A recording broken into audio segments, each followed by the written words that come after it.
قرآنی صورتوں کی مختصر اردو تفسیر شہناز کیسر کے ساتھ اس رمضان صرف باب الایمان پر۔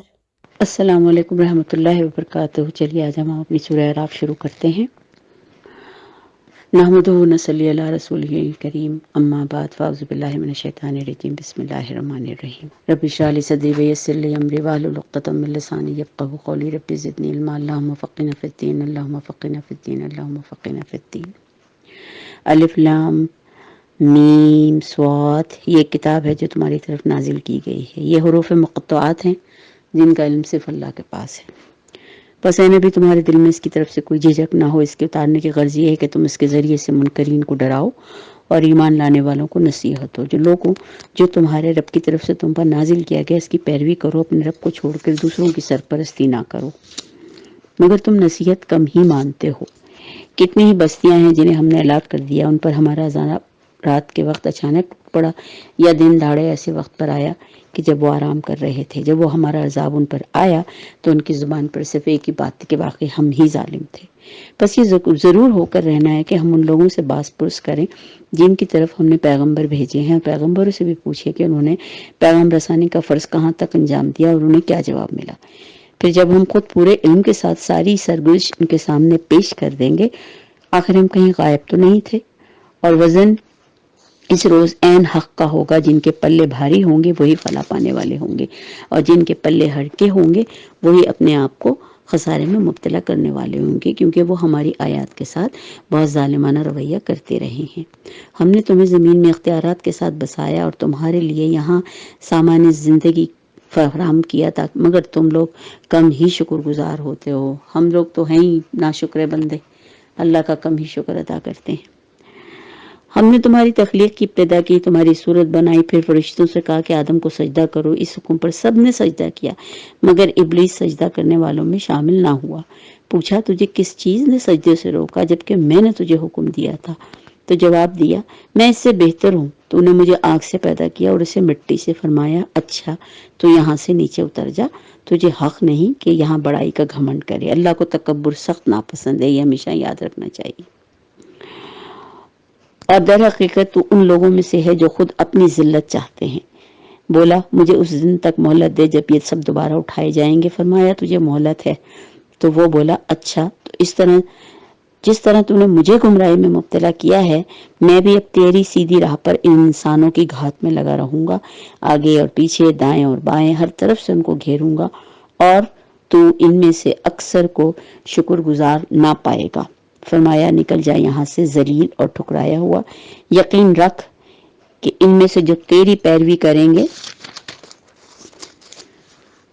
میں تجھ سمیت ان سب سے جہنم کو بھر دوں گا۔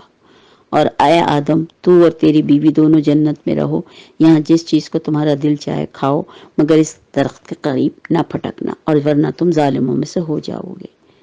پھر شیطان نے ان کو کسی طریقے سے بہکایا، اور پھر ان کی شرمگاہیں جو ایک دوسرے سے چھپائی گئی تھی، ان کو اس کا سب سے بڑا کام ہی یہی تھا، وہ کسی صورت سے بھی آدم علیہ السلام کو بہکانا چاہتا تھا تاکہ وہ جنت سے نکالے جائیں، اور ان کی شرمگاہوں کو ایک دوسرے سے چھپایا گیا تھا۔ شیطان کا سب سے پہلا حربہ جو ہوتا ہے وہ یہ ہوتا ہے کہ انسان کو وہ بے حیائی کی طرف لے آتا ہے، تو لہٰذا ان کی شرمگاہیں جو ایک دوسرے سے چھپائی گئی تھی وہ چاہتا تھا کہ ان کے سامنے کھول دے۔ اس نے ان سے کہا تمہارے رب نے جو تمہیں اس درخت سے روکا ہے، کھانے سے روکا ہے، اس کی وجہ صرف یہ ہے کہ وہ یہ نہیں چاہتا کہ تم کہیں فرشتے نہ بن جاؤ اور پھر ہمیشہ کے لیے جنت میں ہی رہو، یا تمہیں ہمیشگی کی زندگی مل جائے۔ تو اس نے قسم کھا کر ان سے کہا میں تمہارا سچا خیر خواہ ہوں۔ اسی طرح دھوکہ دے کر وہ ان دونوں کو رفتہ رفتہ اپنے ڈھب پر لے آیا۔ آخرکار جب انہوں نے اس درخت کا مزہ چکھا تو ان کے سطر ایک دوسرے کے سامنے کھل گئے۔ ظاہر ہے اللہ کی نافرمانی کی، لہذا سطر ایک دوسرے کے سامنے کھل گئے، اور وہ اپنے جسموں کو جنت کے پتوں سے ڈھانکنے لگے۔ تب ان کے رب نے انہیں پکارا کہ کیا میں نے تمہیں اس درخت سے پھل کھانے سے نہ روکا تھا اور نہ کہا تھا کہ یہ شیطان تمہارا کھلا دشمن ہے؟ دونوں بول اٹھے اے ہمارے رب، ہم نے اپنے اوپر ستم کیا، اب اگر تو نے ہم سے درگزر نہ فرمایا اور رحم نہ کیا تو ہم یقیناً تباہ و برباد ہو جائیں گے۔ فرمایا اتر جاؤ، تم ایک دوسرے کے دشمن ہو، اور تمہارے لیے خاص مدت تک زمین میں ہی جائے قرار و سامان زیست ہے۔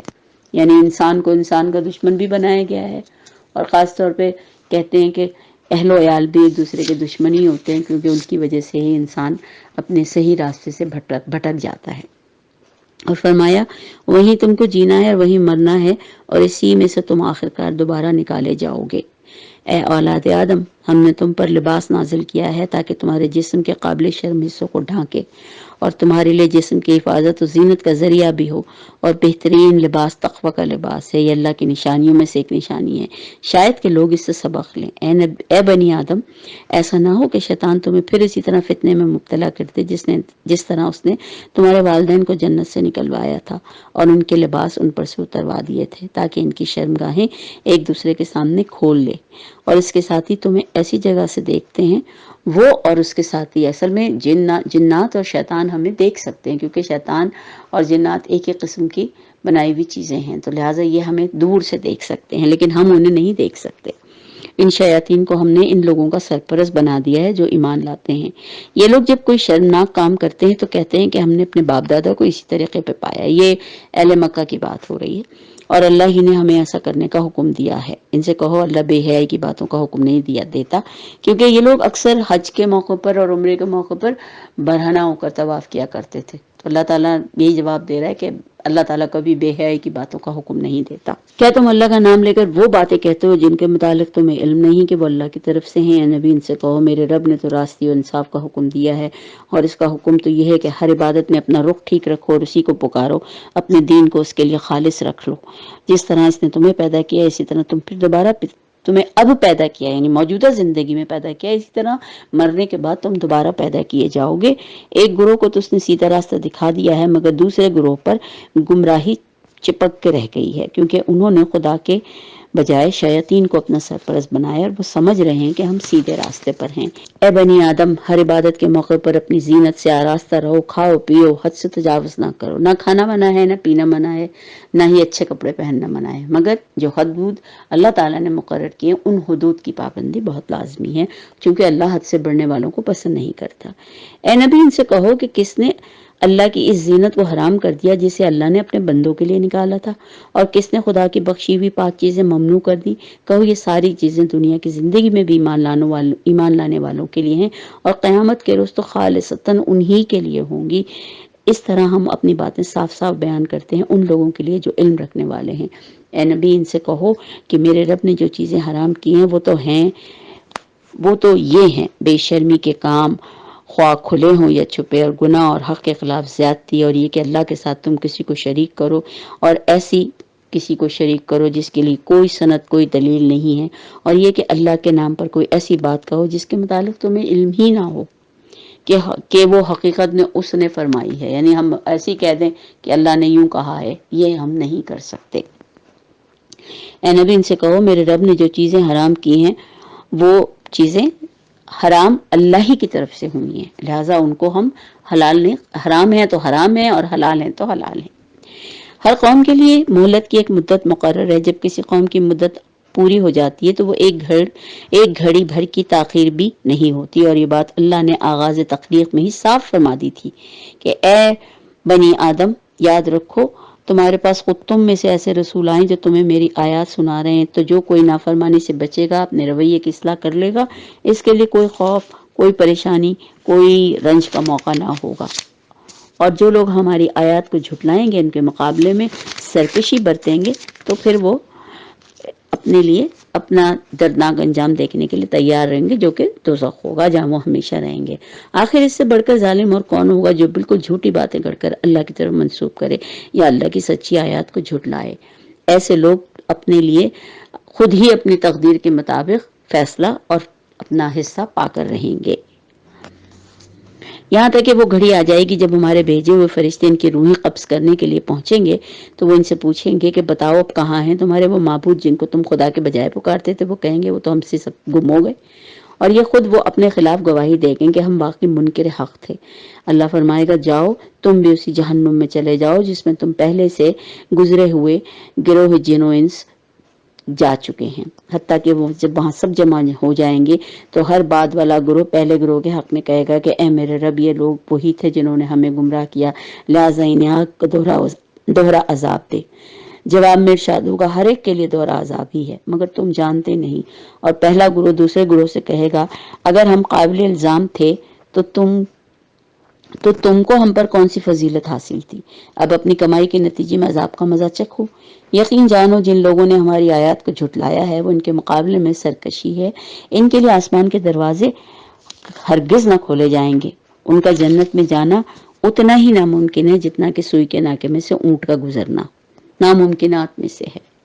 مجرموں کو ہمارے یہاں ایسا ہی بدلہ ملا کرتا ہے. ان کے لیے تو جہنم کا بچھونا ہوگا اور جہنم ہی کا اوڑھنا. یہ ہے وہ جزا جو ہم ظالموں کو دیا کرتے ہیں بخلاف اس کے کہ جن لوگوں نے ہماری آیات کو مان لیا اچھے کام کیے. اور اس باب میں ہم ہر ایک کو اس کی استطاعت کے ہی مطابق ذمہ دار ٹھہراتے ہیں. وہ اہل جنت ہیں وہ جہاں وہ ہمیشہ رہیں گے. ان کے دلوں میں ایک دوسرے کے لیے جو کچھ بھی کدورت ہوگی وہ ہم اسے نکال دیں گے.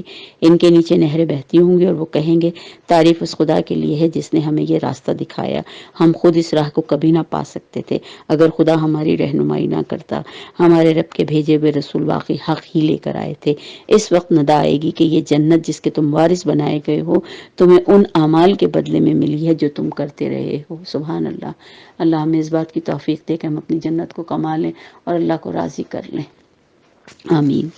پھر یہ جنت کے لوگ دوزخیوں کو پکار کر کہیں گے ہم نے تو سارے وعدوں کو ٹھیک پایا جو ہمارے رب نے ہم سے کیے تھے. کیا تم نے بھی ان وعدوں کو ٹھیک پایا جو تمہارے رب نے تم سے کیے تھے؟ وہ جواب دیں گے ہاں. تب ایک پکارنے والا ان کے درمیان پکارے گا کہ خدا کی لعنت ان ظالموں پر جو اللہ کے راستے سے لوگوں کو روکتے ہیں اسے ٹیڑھا کرنا چاہتے ہیں اور آخرت کے منکر تھے. ان دونوں گروہوں کے درمیان ایک اوٹ حائل ہوگی جس کی بلندیوں یعنی آراف پر کچھ لوگ ہوں گے. ہر ایک کو اس کے یعنی شکل صورت سے پہچانیں گے اور جنت والوں سے پکار کر کہیں گے کہ سلامتی ہو تم پر. یہ لوگ جنت میں داخل تو نہیں ہوئے مگر وہ اس کے امیدوار ہوں گے. یہ اصحاب الاعراف کے وہ لوگ ہوں گے جن کی زندگی کا نہ تو مثبت پہلو ہی اتنا قوی ہوگا کہ جنت میں جا سکیں نہ منفی پہلو اتنا خراب ہوگا کہ دوزخ میں جھونک دیا جائے. اس لیے وہ جنت اور دوزخ کے درمیان ایک سرحد پر رہیں گے اور اللہ کے فضل کی امید لگائے ہوئے ہوں گے کہ شاید اللہ بخش دے. کہا جاتا ہے کہ ان کی نیکیاں اور ان کی برائیاں بالکل یعنی ایکول ہوں گی. لہٰذا اس بات کا انتظار کرتے ہوں گے کہ کب ہمارے لیے اللہ تعالیٰ رحمت کا دروازہ کھولے اور ہمیں جنت میں جگہ دے. اب واللہ العالم اس وقت کیا ہوتا ہے. اور جب ان کی نگاہیں دوزخ والوں کی طرف پھریں گی تو کہیں گے اے ہمارے رب ہمیں ان ظالم لوگوں میں شامل نہ کیجیے. پھر یہ اعراف کے لوگ دوزخ کی چند بڑی بڑی شخصیتوں کو ان کی علامتوں سے پہچان کر کہیں گے کہ دیکھ لیا تم نے آج نہ تمہارے جتھے تمہارے کام آئے نہ وہ ساز و سامان جن کو تم بڑی چیز سمجھتے تھے. کیا یہ اہل جنت وہی لوگ نہیں ہیں جن کے متعلق تم قسمیں کھا کھا کر کہتے تھے ان کو تو خدا اپنی رحمت میں سے کچھ نہ دے گا. آج انہی سے کہا گیا ہے کہ جاؤ داخل ہو جاؤ جنت میں جس میں تمہارے لیے کوئی خوف کوئی رنج نہیں ہے. اور دوزخ کے لوگ جنت والوں کو پکاریں گے اور کچھ تھوڑا سا پانی ہم پر بھی ڈال دو اور جو رزق اللہ نے تمہیں دیا اس میں سے کچھ ہم پہ پھینک دو. تو وہ جواب دیں گے کہ اللہ نے یہ دونوں چیزیں ان منکرین حق پر حرام کر دی ہیں جنہوں نے اپنے دین کو کھیل اور تفریح بنا لیا تھا اور جنہوں نے دنیا کی زندگی کی وجہ سے اپنے آپ کو فریب میں مبتلا کر رکھا تھا. اللہ فرماتا ہے کہ آج ہم بھی انہیں اسی طرح بھلا دیں گے جس طرح وہ اس دن کی ملاقات کو بھولے رہے اور ہماری آیتوں کا انکار کرتے رہے. اللہ ہم کو اس وقت سے محفوظ رکھنا یا اللہ. آمین. ہم ان لوگوں کے پاس ایسی کتاب لے آئے ہیں جس کو ہم نے علم کی بنا پر مفصل بنایا ہے اور جو ایمان لانے والوں کے لیے ہدایت اور رحمت ہے.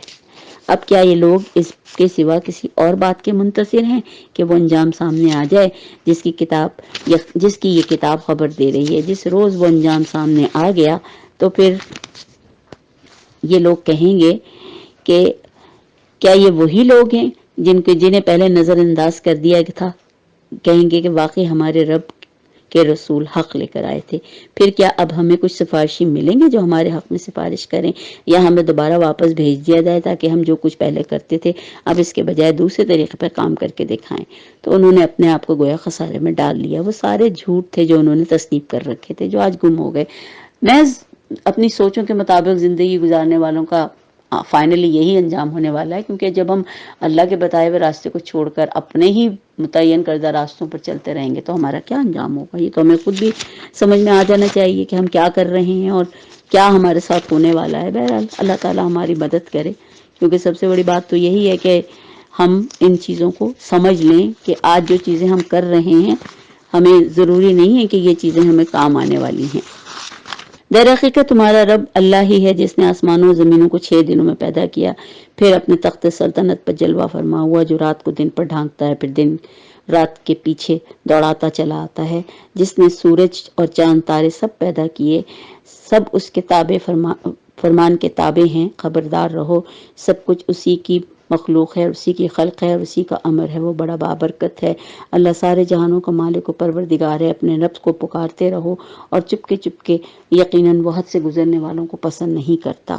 زمین میں فساد نہ برپا کرو جبکہ اس کی اصلاح ہو چکی ہے، اور خدا کو پکارو خوف کے ساتھ اور طمع کے ساتھ، یقیناً اللہ کی رحمت نیک کردار لوگوں سے قریب ہے۔ وہ اللہ ہی ہے جو ہواؤں کو اپنی رحمت کے آگے خوشخبری لیے ہوئے بھیجتا ہے، پھر جب وہ پانی سے لدے ہوئے بادل اٹھا لیتی ہے تو انہیں کسی مردہ زمین کی طرف حرکت دیتا ہے، وہاں میں برسا کر اس مری ہوئی زمین سے طرح طرح کے پھل نکال لاتا ہے۔ دیکھو اس طرح ہم مردوں کو حالت موت سے نکالتے ہیں، شاید کہ تم اس مشاہدے سے سبق لو۔ جو زمین اچھی ہوتی ہے وہ اپنے رب کے حکم سے خوب پھل پھول لاتی ہے، اور جو زمین خراب ہوتی ہے اس ناقص پیداوار کے علاوہ اس میں سے کچھ نہیں نکلتا۔ اسی طرح ہم نشانیوں کو بار بار پیش کرتے ہیں ان لوگوں کے لیے جو شکر گزار ہونے والے ہیں۔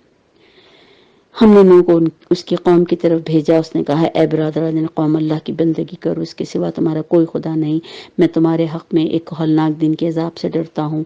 اس کے قوم کے سرداروں نے جواب دیا، ہم کو تو یہ نظر آتا ہے کہ تم سری گمراہی میں مبتلا ہو۔ نوح نے کہا اے میرے بھائیوں، اے میری قوم، میں کسی گمراہی میں نہیں ہوں بلکہ میں اپنے رب العالمین کا رسول ہوں، تمہیں اپنے رب کے پیغامات پہنچاتا ہوں، تمہارا خیر خواہ ہوں، اور مجھے اللہ کی طرف سے وہ کچھ معلوم ہے جو تمہیں معلوم نہیں ہے۔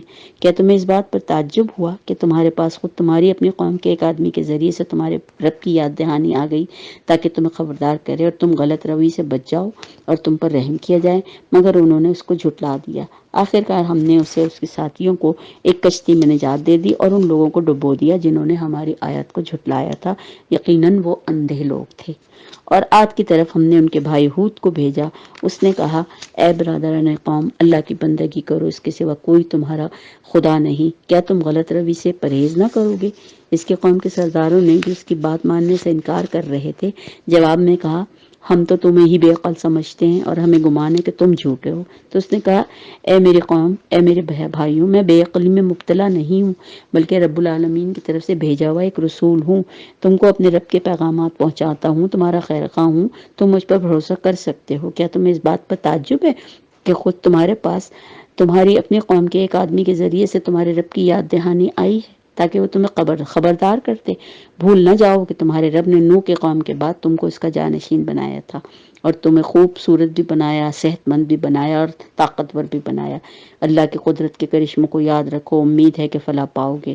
انہوں نے جواب دیا کہ کیا تو ہمارے پاس اس لیے آیا ہے کہ ہمیں اکیلے ہی اللہ کی عبادت، کہ ہم اکیلے اللہ کی عبادت کریں اور انہیں چھوڑ دیں جن کی عبادت ہمارے باپ دادا کرتے آئے ہیں؟ اچھا تو لے آ وہ عذاب جس کی تو ہمیں دھمکی دیتا ہے اگر تو سچا ہے۔ اس نے کہا تمہارے رب کی پھٹکار تم پر پڑ گئی ہے، اب اس کا غضب ٹوٹے گا۔ کیا تم مجھ سے ان ناموں پر جھگڑتے ہو جو تم نے اور تمہارے باپ دادا نے رکھ لیے ہیں، حالانکہ اللہ کی طرف سے کوئی دلیل نہیں ہے اور جن کے لیے اللہ نے کوئی سند نازل نہیں کی؟ اچھا تو تم بھی انتظار کرو، میں بھی تمہارے ساتھ انتظار کرتا ہوں۔ آخرکار ہم نے اپنی مہربانی سے ہود اور اس کے ساتھیوں کو بچا لیا اور ان لوگوں کی جڑ کاٹ دی جو ہماری آیات کو جھٹلاتے تھے اور ایمان والے نہ تھے۔ پھر ہم نے سمود کی طرف ان کے بھائی صالح کو بھیجا، اس نے کہا اے برادران قوم، اللہ کی بندگی کرو، اس کے سوا تمہارا کوئی خدا نہیں، تمہارے پاس تمہارے رب کی کھلی دلیل آ گئی ہے، یہ اللہ کی اونٹنی تمہارے لیے ایک نشانی کے طور پر ہے، کیونکہ انہوں نے کہا تھا کہ کوئی نشانی لاؤ تو ہم یقین کر لیں گے، تو وہ اونٹنی نکلی تھی۔ لہٰذا اسے چھوڑ دو کہ خدا کے زمین میں چرتی پھرے، اس کو کسی برے ارادے سے ہاتھ نہ لگانا ورنہ ایک دردناک عذاب تمہیں آ لے گا۔ یاد کرو وہ وقت جب اللہ نے قوم عاد کے بعد تمہیں اس کا جانشین بنایا، تم کو زمین پہ یہ قدر و منزلت بخشی۔ آج تم اس کے ہموار میدانوں میں عالیشان محل بناتے ہو، اس کے پہاڑوں کو مکانات کی شکل میں تراشتے ہو، بس اس کی قدرت کے کرشموں سے غافل نہ ہو جاؤ اور زمین میں فساد نہ کرو۔ اس کی قوم کے سرداروں نے جو بڑے بنے ہوئے تھے کمزور لوگوں سے کہا جو خاص طور پہ ایمان لے آئے تھے، کیا تم واقعی یہ جانتے ہو کہ صالح اپنے رب کا پیغمبر ہے؟ انہوں نے جواب دیا بے شک جس پیغام کے ساتھ وہ بھیجا گیا ہے اسے ہم مانتے ہیں۔ ان بڑوں نے کہا جس چیز کو تم نے مانا ہے ہم اس کے منکر ہیں، اور پھر انہوں نے اونٹنی کو مار ڈالا اور پورے یعنی ہوش و حواس کے ساتھ اپنے رب کی حکم کی خلاف ورزی کرنے لگے، اور صالح سے کہہ دیا کہ لے آ وہ عذاب جس کی تو ہمیں دھمکی دیتا ہے اگر تو واقعی پیغمبروں میں سے۔